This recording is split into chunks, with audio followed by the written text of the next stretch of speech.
Chapter 2 business studies का principal of management का one shot revision करते हैं। सबसे पहला मीनिंग ऑफ प्रिंसिपल मैनेजमेंट। तो प्रिंसिपल ऑफ मैनेजमेंट होता है क्या है? तो हमने फर्स्ट चैप्टर में तो पढ़ा कि मैनेजमेंट क्या होता है। तो भाई मैनेजमेंट को अब हमको अप्लाई करना है, तो मैनेजमेंट को अप्लाई करने के लिए कुछ प्रिंसिपल्स का ज़रूरत होता है। With the help of the principal of management हम क्या करेंगे, मैनेजमेंट को अप्लाई करेंगे। तो क्या बोलते हैं, principle of management are the basic truths और guidelines that help manager to take decision and perform managerial function. तो भाई मैनेजरियल फंक्शन क्या क्या था, planning, organising, staffing, directing, controlling. इस चीज़ को अप्लाई कैसे करेंगे, तो with the help of guidelines और कहे तो प्रिंसिपल ऑफ मैनेजमेंट। तो प्रिंसिपल ऑफ मैनेजमेंट की हेल्प से हम क्या करते हैं, मैनेजमेंट को अप्लाई करते हैं। They act as a guide to action rather than fixed rules. तो ये फिक्स रूल नहीं, ऐसा समझो कि जो प्रिंसिपल ऑफ मैनेजमेंट क्या करता है, आपको क्या करना है वो आपको बताता है। एक गिवन सिचुएशन, कोई भी प्रॉब्लम आपके ऑर्गेनाइजेशन में है तो उसको सॉल्व करना है, तो it will guide you to what to do, मतलब आगे आपको करना क्या है। ठीक है, since management deal with the human behaviour, आपने जानते हो कि ऑर्गेनाइजेशन में क्या स्टाफ, एम्प्लॉय, लेबर ये सब काम करते हैं। तो इन ये क्या होता है, तो मैनेजमेंट क्या हेल्प करता है ह्यूमन बिहेवियर से, सो दैट आप क्या कर सको, उनको मैनेज कर सको, स्टाफ को मैनेज कर सको, जो भी लेबर उनको मैनेज कर सको, तो यूँ कहूँ तो पीपल को मैनेज कर सको। ठीक है, and these principles are flexible and must be applied according to the situation.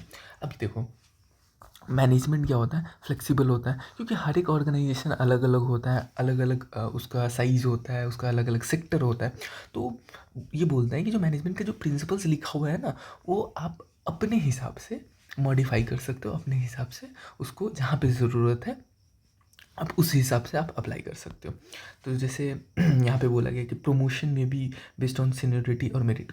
तो जैसे आप क्या करें, आप अपने ऑर्गेनाइजेशन में कर सकते हो कि हाँ प्रमोशन मिलेगा, तो प्रमोशन भी दो तरीके से दे सकते हो। एक सीनियरिटी मतलब होता है कि जैसे जैसे एज बढ़ेगा वैसे वैसे आपका सैलरी बढ़ेगा, या फिर आप बोलोगे नहीं हमको एज से मतलब नहीं है, हमको स्किल्स और डेवलपमेंट, जो जितना ज़्यादा स्किल है, जो जितना ज़्यादा प्रोडक्टिव है, हम उस हिसाब से हम उसको प्रमोशन देंगे, तो वो मेरिट हो जाता है। मेरिट में एज मैटर नहीं करता है, आपका स्किल और आप कितने ज़्यादा प्रोडक्टिव है उस बेसिस पे आपको प्रमोशन दिया जाता है। तो ऑर्गेनाइजेशन में अलग अलग ऑर्गेनाइजेशन में सीनियरिटी वाला फॉलो होता है, अलग अलग ऑर्गेनाइजेशन मेरिट वाला फॉलो होता है, तो आपको कौन सा फॉलो करना है तो वो आप पे डिपेंड है। ठीक है, तो प्रिंसिपल ऑफ मैनेजमेंट आपको समझा होगा। आगे इवोल्यूशन ऑफ मैनेजमेंट। तो मैनेजमेंट ऐसा नहीं कि अभी है, मैनेजमेंट बहुत पहले से चल रहा है। सबसे पहला कि अर्ली पर्सपेक्टिव में क्या, जो एशियंट है ना, इजिप्ट में जो पिरामिड बना हुआ, तो उस पिरामिड को भी बनाने के लिए मैनेजमेंट का मतलब मैनेजमेंट जो भी है ये हेल्प मिला था उससे। ठीक है, फिर क्लासिक मैनेजमेंट थ्योरी क्या बोलता है कि इट फोकस ऑन इफिशिएंसी याद है ना, इफिशिएंसी में क्या करते हैं, इफिशिएंसी में कम कॉस्ट पे ज़्यादा प्रोडक्टिव रहते हैं, स्ट्रक्चर एंड प्रोडक्टिविटी।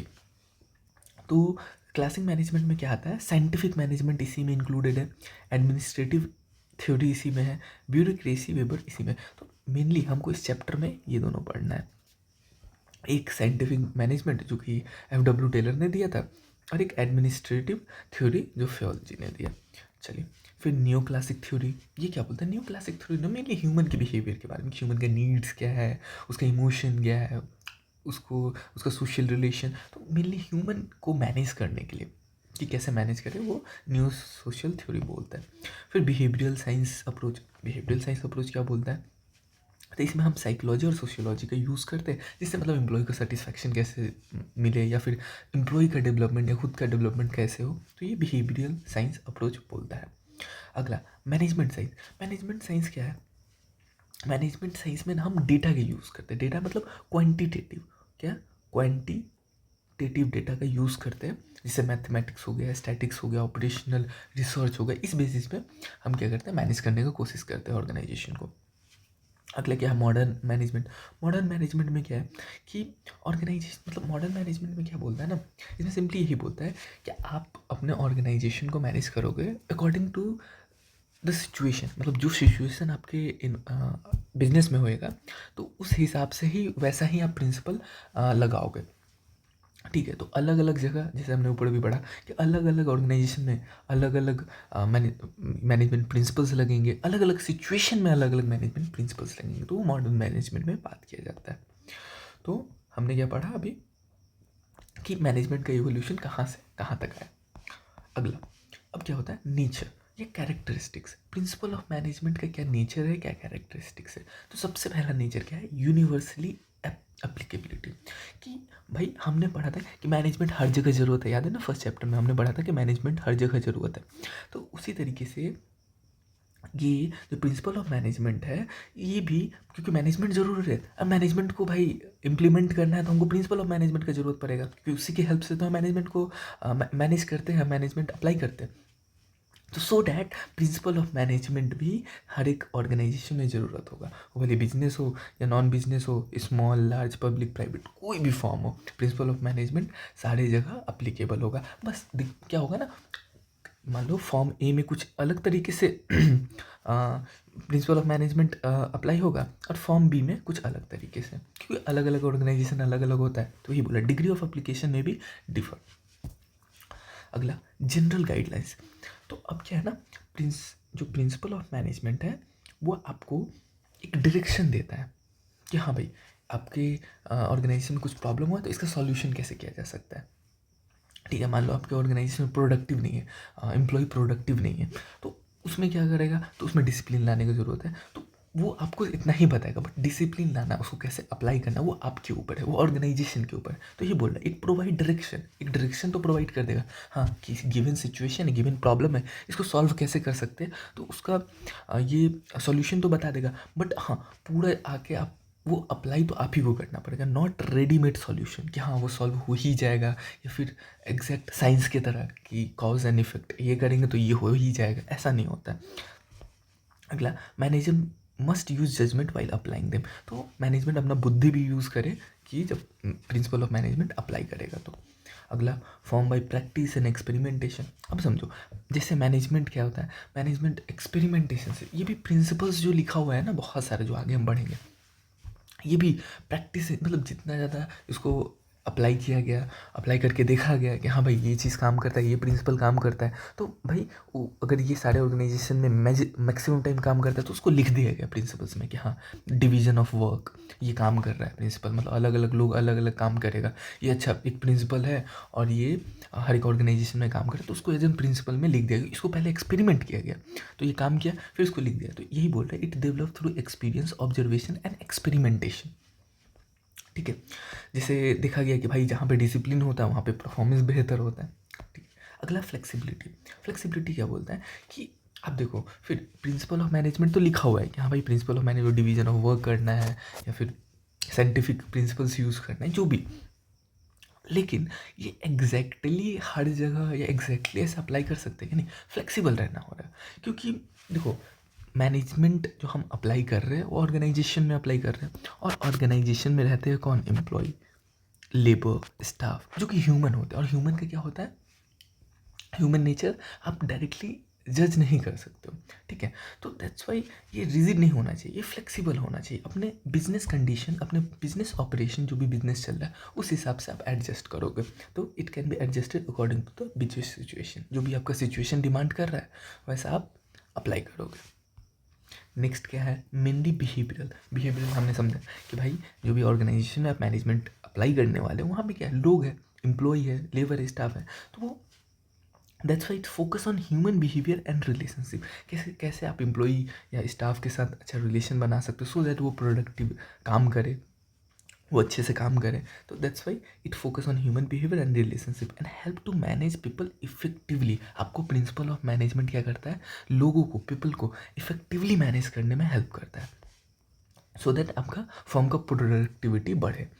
अगला क्या है, cause and effect relationship. Cause and effect relationship क्या बोलता है कि ये सिंपली बताता है ना कि गिवन सिचुएशन है, गिवन प्रॉब्लम आया, एक प्रॉब्लम आया, इस प्रॉब्लम को सॉल्व करना है, तो ये प्रिंसिपल आपके लिए अवेलेबल है। तो कॉज एंड इफेक्ट बताता है, बट एग्जैक्ट नहीं कि हाँ ये करेंगे तो ये हो ही जाएगा, ऐसा नहीं होता है, नहीं तो ऐसा तो साइंस हो जाता है ना हमने पढ़ा था ना, management as a science, management as a profession, management as an art. तो उसमें क्या बोला जाता है कि साइंस है बट इनएग्जैक्ट साइंस है, मतलब कॉज एंड इफेक्ट बताएगा कि ये प्रॉब्लम अगर आपके ऑर्गेनाइजेशन में हो रहा है तो गिवन ये प्रिंसिपल आप लगाओ, ये सॉल्व हो जाएगा। जैसे आपके वर्कर इफेक्टिव नहीं है, ठीक है, तो आप क्या करो, डिसिप्लिन डिसिप्लिन लगाओ, तो ये ऐसा है कि ठीक हो जाएगा, बट ऐसा नहीं कि एग्जैक्टली ठीक हो ही जाएगा, 100% नहीं बोल सकते, बट हाँ कॉज एंड इफेक्ट बताता है कि it give to product the outcome of managerial action, कि आपके यहाँ प्रॉब्लम चल रहा है कि जो भी लेबर है, जो भी स्टाफ है वो डिसिप्लिन में नहीं है, तो आप डिसिप्लिन वाला प्रिंसिपल लगाओगे और वो ज़्यादा चांस है कि वो ठीक हो जाए, वापस प्रोडक्टिव हो जाए। तो not exact due to changing in human. अब क्यों नहीं, क्योंकि यार ह्यूमन का नेचर, हम फिर वही बोल रहे हैं कि जज नहीं कर सकते, हम उसको एग्जैक्टली प्रिडिक्ट नहीं कर सकते, दैट्स वाई। ठीक है, अगला कंटिंजेंट। कंटिंजेंट यही बोलता है कि हर एक बिजनेस का अलग अलग सिचुएशन होता है, तो आपको वैसा प्रिंसिपल लगाना है जो आपके बिजनेस के लिए फिट हो, आपको वैसा प्रिंसिपल लगाना है जो आपके बिजनेस के लिए फिट हो। ये बोल रहा है कि application depend upon situation, no principle fit. ऐसा नहीं कि कोई एक जो भी प्रिंसिपल है वो सारे बिजनेस के लिए फिट हो जाए, अलग अलग प्रिंसिपल अलग अलग बिजनेस में फिट होगा, आपको अपना स्किल लगाना पड़ेगा, अपना बुद्धि लगाना पड़ेगा उसको अप्लाई करने के लिए। इसलिए बोला, जैसे कि हाई वेजेस पॉसिबल हो सकता है कि प्रॉफिट वाला कंपनी दे, लेकिन जो लॉस मेकिंग कंपनी है वो अपना जो भी लोग हैं, जो भी स्टाफ है, उनको हाई वेजेस नहीं दे पाएंगे, तो आपको उस हिसाब से दूसरा प्रिंसिपल लगाना होगा। ठीक है, जैसे यहाँ पे हाई वेजेस, तो हाई इंसेंटिव दे के आप एम्प्लॉय से प्रोडक्टिविटी ले लोगे, उसको ज़्यादा सैलरी दोगे तो ज़्यादा प्रोडक्टिव। बट अगर आपका कंपनी लॉस है तो आप कहाँ से पैसा दोगे, तो आप देखोगे नहीं ये प्रिंसिपल तो मेरे यहाँ काम नहीं करेगा, कोई और प्रिंसिपल देखते लगा के मैनेजमेंट का। ठीक है, तो इसलिए अलग अलग बिजनेस में अलग अलग ये प्रिंसिपल्स अप्लाई होते हैं। ठीक है, नेक्स्ट पढ़ते हैं क्या, difference between principle, techniques and value. तो देखते हैं, प्रिंसिपल हम लोग पढ़ते रहे, बिजनेस मैनेजमेंट का प्रिंसिपल, बट प्रिंसिपल होता है क्या, तो प्रिंसिपल बोलता है it is guideline for decision making. मतलब कोई भी आपके यहाँ प्रॉब्लम है, आपके बिजनेस में प्रॉब्लम है, उसको सॉल्व करने के लिए, तो वो कैसे सॉल्व होगा, तो ये बोलता है व्हाट शुड बी डन, कि इस सिचुएशन में क्या करना चाहिए, तो ये आपका बोलता है प्रिंसिपल। ठीक है, कि गिवन सिचुएशन में आपको क्या करना चाहिए, ये क्या बोलता है, प्रिंसिपल बताता है। एंड टेक्निक्स क्या होता है, तो टेक्निक्स होता है specific method to implement those principle. अब देखो प्रिंसिपल क्या बोल रहा है, प्रिंसिपल बोल रहा है कि क्या करना चाहिए, एक सिचुएशन, एक प्रॉब्लम है, तो उस केस में आप देखते हो कि यार मेरे ऑर्गेनाइजेशन में कुछ प्रॉब्लम चल रहा है, तो आप देखते हो, रेफर करते हो कि हाँ प्रिंसिपल, कौन सा प्रिंसिपल मैनेजमेंट हम लगा सकते हैं। मान लो अलग अलग लोग हैं, बहुत सारे लोग हैं आपके ऑर्गेनाइजेशन में, अलग अलग एम्प्लॉय है, और बांटा हुआ नहीं है काम, तो एक प्रिंसिपल होता है डिवीजन ऑफ वर्क। तो डिवीजन ऑफ वर्क जो प्रिंसिपल होता है वो क्या बोलेगा कि प्रिंसिपल डिवीजन ऑफ वर्क आप लगा दो। तो प्रिंसिपल क्या बोल रहा है, आपके ऑर्गेनाइजेशन में एक प्रॉब्लम है कि अलग अलग लोग अलग अलग कोई भी काम कर ले रहे हैं, तो इससे प्रोडक्टिविटी नहीं है, तो आप देखोगे यार प्रोडक्टिव लाने के लिए क्या करेंगे, तो प्रिंसिपल बोलता है डिवीजन ऑफ वर्क, अब डिवाइड कर दो वर्क को। तो ये तो बोल दिया प्रिंसिपल, बट टेक्निक्स क्या है, टेक्निक्स उस डिवीजन ऑफ वर्क को आप इम्प्लीमेंट कैसे करोगे, तो इसको बोलते हैं टेक्निक्स, कि आप उस डिवीजन ऑफ वर्क को इम्प्लीमेंट कैसे करोगे। मान लो आप डिवीजन ऑफ वर्क तो लगा दिए, अब इसको इम्प्लीमेंट करने के लिए आपको मान लो सुपरवाइज करना पड़ेगा, उसको देखना होगा कि हाँ सब लोग ये काम यही कर रहा है कि नहीं, तो ये होता है टेक्निक्स मतलब उस प्रिंसिपल को इम्प्लीमेंट करने में कौन हेल्प करता है, टेक्निक्स। अगला वैल्यू क्या बोलते हैं, मोर बिलीव्स एंड इथिकल स्टैंडर्ड्स, जैसे आपका इंटीग्रिटी हो गया, आपका ऑनेस्टी हो गया, तो ये सब आपका वैल्यू हो जाता है। ठीक है, अगला सिग्निफिकेंस। अब प्रिंसिपल ऑफ मैनेजमेंट हम पढ़ तो रहे, तो इसका इंपॉर्टेंस क्या है, इसका महत्व मतलब क्यों महत्वपूर्ण है, तो सबसे पहला प्रोवाइड यूजफुल इंसाइट। तो ये क्या करता है ना, आपको ऐसा नहीं होता है कि आपको it reduce the mistake from learning from the past experience. देखिए क्या है, आपके ऑर्गेनाइजेशन में एक प्रॉब्लम आया, ठीक है, अब मतलब आपके ऑर्गेनाइजेशन में कुछ प्रॉब्लम आया कि जैसे जो भी अलग अलग स्टाफ है वो कोई भी काम कर लेते हैं, ए कोई भी काम कर ले रहा, बी कोई काम, एक स्पेसिफाइड नहीं है कि इसको ये काम करना है, इसको ये काम करना। तो आपको क्या बोलेगा मैनेजमेंट और प्रिंसिपल कि आप डिवीजन ऑफ वर्क लगा दो, एक प्रिंसिपल लगा दो कि डिवाइड कर दो वर्क इन लोगों के बीच में। तो ये डायरेक्टली बोलेगा, आपको ऐसा नहीं कि एक्सपेरिमेंट करना हो कि हाँ आप क्या करें, इसमें क्या करें, वैसा क्या करें, ये प्रिंसिपल दिया हुआ है, आपको इसमें टाइम वेस्ट नहीं करना है, आपको इसमें ज़्यादा टाइम नहीं लगाना है, डायरेक्टली उस प्रिंसिपल्स को लेना है, अप्लाई कर देना है, क्योंकि ऑलरेडी जिन्होंने प्रिंसिपल्स बना रखा है उन्होंने एक्सपेरिमेंट करके रखा है, उन्होंने टाइम दे के रखा है, तो आपको टाइम देने की ज़रूरत नहीं है इस पर। तो यही बोल रहा है कि it reduce mistake from learning from the past experience. अब आपको डायरेक्टली ये सिचुएशन देखना है और उसके ऊपर आपको प्रिंसिपल्स ऑफ मैनेजमेंट लगा देना है। अगला, ऑप्टिमम यूटिलाइजेशन ऑफ रिसोर्स। आपके रिसोर्सेज का जो है ऑप्टिमम यूटिलाइजेशन, उनको बेस्ट वे में यूटिलाइज होगा, वो पीपल का हो, जो भी है, अब पीपल को, जो भी एम्प्लॉय को बेहतर तरीके से मैनेज करोगे वो प्रोडक्टिव रहेंगे। तो इस तरीके से आपका ensure best use of limited resource and reduce waste and cost. आपका वेस्टेज भी कम होगा और आपका कॉस्ट लागत भी कम लगेगा। अगला, साइंटिफिक डिसीजन मेकिंग। तो क्या बोलता है ना कि डिसीजन जो है ना वो जो भी प्रिंसिपल्स ऑफ मैनेजमेंट है उसमें जो भी आपका डिसीजन मेकिंग में बहुत हेल्प करेगा कि इस सिचुएशन में क्या डिसीजन लेना चाहिए, इस सिचुएशन में क्या डिसीजन लेना चाहिए। तो प्रिंसिपल ऑफ मैनेजमेंट क्या डिसीजन मेकिंग में हेल्प करता है। Meeting changing in environment. अब आपको इन्वायरमेंट में बहुत सारा चेंजेस आ रहा है, तो उस चेंजेस को अडॉप्ट करने में भी कौन हेल्प करता है, प्रिंसिपल ऑफ मैनेजमेंट। अगला, सोशल रिस्पॉन्सिबिलिटी। आपका ऑब्लिगेशन टुवर्ड सोसाइटी, सोसाइटी के लिए कुछ करना, इसमें भी कौन हेल्प करता है, प्रिंसिपल ऑफ मैनेजमेंट आपका हेल्प करता है। Management training education and research. अब क्या होता है, ट्रेनिंग एजुकेशन रिसर्च, अपने एम्प्लॉय को ट्रेनिंग देना, उसको एजुकेट करना, ये कौन बतलाता है, प्रिंसिपल्स ऑफ मैनेजमेंट इस चीज़ में आपको हेल्प करता है। ठीक है, अब मेन टॉपिक जो आते हैं हम लोग, टेलर साइंटिफिक मैनेजमेंट। तो F.W. टेलर एक विद्वान थे मैनेजमेंट के। तो इन्होंने क्या बोला कि it means applying scientific methods to find best way of doing a job. तो F.W. टेलर क्या बोलते हैं ना, साइंटिफिक मैनेजमेंट के बारे में बोलते हैं। साइंटिफिक मैनेजमेंट एक्चुअली होता है क्या है, तो बोलते हैं कि साइंटिफिक मेथड सो डैट एक काम को सबसे बेहतर तरीके से किया जाए, एक काम को सबसे बेहतर तरीके से करे तो उसको क्या बोलेंगे, साइंटिफिक मेथड, और उसको साइंटिफिक मैनेजमेंट बोल देते हैं। तो इसका मेन एम था, इसका मेन गोल क्या था, तो ये बोलता था इंक्रीज प्रोडक्टिविटी। आपका प्रोडक्टिविटी को इंक्रीज कर देगा। आपको जो भी मान लो आप एक साल में 10,000 यूनिट बना रहे थे, तो ये प्रोडक्टिविटी आप 15,000 यूनिट बनाने लगोगे। तो इस तरीके से प्रोडक्टिविटी इंक्रीज करेगा। Reduce cost and wastage. आपका वेस्ट उस 10,000 को बनाने के लिए मान लो 10,000 रुपया लगता था, अब 10,000 को बनाने के लिए 8,000 लगेगा, तो आपको कॉस्ट भी रिड्यूस होगा और वेस्टेज भी कम करेगा। एंड इम्प्रूव क्वालिटी, आपके प्रोडक्ट की क्वालिटी को भी बढ़ा देगा एंड ओवरऑल ऑर्गेनाइजेशन की क्वालिटी को भी। फिर क्या बोलता है, it oppose the rule of thumb. तो क्या बोलता है, ये रूल ऑफ थंब के अगेंस्ट में था, उसके विरुद्ध में था। रूल ऑफ थंब क्या बोलता है, रूल ऑफ थंब बोलता है कि आप गेस वर्क करो कि ये करना है तो ये कर देना चाहिए, शायद ऐसा कर देना चाहिए, वैसा कर देना चाहिए। ये ऐसा नहीं बोलता है, ये एग्जैक्ट बताता है कि ये प्रॉब्लम है आपके ऑर्गेनाइजेशन में, ये प्रॉब्लम है तो आप ये प्रिंसिपल लगाओ, बात खत्म। लेकिन रूल ऑफ थंब क्या बोलता है, रूल ऑफ थंब बोलता है कि ये करके शायद ये कर देना चाहिए। तो ये गेस वर्क, कहीं ना कहीं गेस वर्क करता है, कि गेस करता है हाँ ये सिचुएशन में शायद ये बेहतर होगा, लेकिन साइंटिफिक प्रिंसिपल क्या बोलता है कि इस सिचुएशन में यही बेहतर हो सकता है। ठीक है, अगला, प्रिंसिपल ऑफ साइंटिफिक मैनेजमेंट। अब प्रिंसिपल ऑफ साइंटिफिक मैनेजमेंट देखते हैं इसमें क्या है।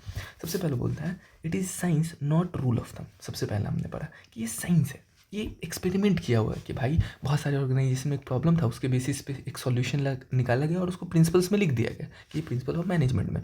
तो ये डायरेक्ट साइंस बताता है कि आपके प्रॉब्लम का सॉल्यूशन बताता है, not rule of thumb. Guess work नहीं बताता कि हाँ ये प्रॉब्लम है तो इसके लिए ये सिचुएशन, ये सॉल्यूशन होना चाहिए। तो it use scientific study instead of guess work and one best method should be develop. तो कोई भी आपके जैसे ऑर्गेनाइजेशन में वही अलग अलग लोग अलग अलग काम कर रहे थे, कोई डिवीजन ऑफ वर्क नहीं था, तो ये डायरेक्ट बताएगा कि आप डिवाइड कर दो वर्क को, या फिर आप एक काम को एक एम्प्लॉय के लिए रख दो, उसको रिस्पॉन्सिबल रख दो उस चीज़ के लिए। तो वो क्या बोल रहा है कि सबसे बेहतर तरीका, सबसे बेहतर मेथड टू डेवलप। ठीक है, इस मतलब कोई भी प्रॉब्लम के सॉल्यूशन के लिए। ठीक है, हारमोनी नॉट डिस्कॉर्ड। ये क्या बोलता है, हारमोनी नॉट डिस्कॉर्ड, ये बोलता है ना कि आपके वर्कर जो भी स्टाफ, जो भी लेबर, जो भी एम्प्लॉय आपके यहाँ काम कर रहे हैं, और मैनेजमेंट एज एन ऑर्गेनाइजेशन।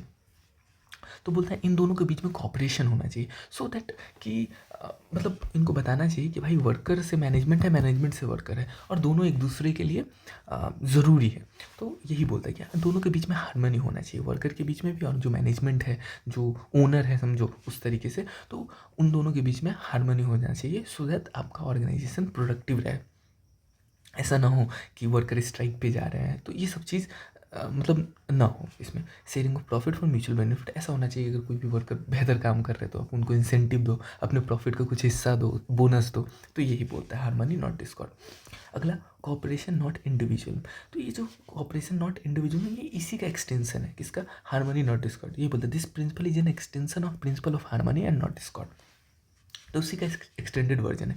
इसमें क्या बोलता है कि आप ना जो भी ऑर्गेनाइजेशन में जो भी इम्प्लॉय काम कर रहे हैं ना, वो एक दूसरे के साथ टीम वर्क की तरह काम, मतलब दोनों जैसे एक एम्प्लॉय है तो एम्प्लॉय टीम वर्क, मतलब एक साथ, ऐसा ना हो कि एक अपना देख रहा है एक अपना देख रहा है, मतलब सेल्फिशनेस नहीं आना चाहिए, आइसोलेशन, अकेला नहीं, ऐसा एज एन टीम वर्क सब लोग एक दूसरे के साथ काम कर रहे हैं for particular objective, for the organisational objective. एक ऑर्गेनाइजेशन का गोल है, उसके लिए सारे लोग, सारे जो भी वर्कर्स है, जितने भी इंडिविजुअल्स है, मैनेजमेंट है, सब लोग एक साथ मिलके काम करें और ऑर्गेनाइजेशन गोल को अचीव करें। तो ये यही बोलता है। अगला डेवलपमेंट ऑफ ईच वर्कर। अब क्या बोलता है कि आपके ऑर्गेनाइजेशन में जो भी प्रोडक्ट सर्विस बन रहा है तो बनाता कौन है? वो वर्कर ही बनाते हैं, वो एम्प्लॉय ही बनाते हैं। तो उनको ट्रेन करना, उनको डेवलप करना, सो दैट आपके भी जो भी प्रोडक्ट सर्विस वो बेहतर होगा, सो दैट आपका ऑर्गेनाइजेशन बेहतर होगा ओवरऑल। तो ये वही बोलता है कि आप अपने एम्प्लॉय के ट्रेनिंग में, डेवलपमेंट में, इस सब में आप ध्यान दो, उस पर इन्वेस्ट करो। एंड जो भी काम है वो work should match with worker ability. हमने पढ़ा था ना स्टाफिंग में कि भाई कोई भी एम्प्लॉय को हायर करते हैं उसको सही काम, मतलब जो काम उसको आता है वही काम उसको देते हैं। तो जैसे कोई एम्प्लॉय है वो बेहतर है अकाउंटिंग में तो उसको एज एन अकाउंटेंट रखेंगे। कोई कोई एम्प्लॉय बेहतर है सेल्स में, सेल्स करने में, तो उसको एज एन मार्केटिंग टीम में रखेंगे। तो ये सब चीज़ की राइट पर्सन को राइट जगह पे रखने में ये हेल्प करता है और उसको ट्रेनिंग और डेवलपमेंट करने वाला है।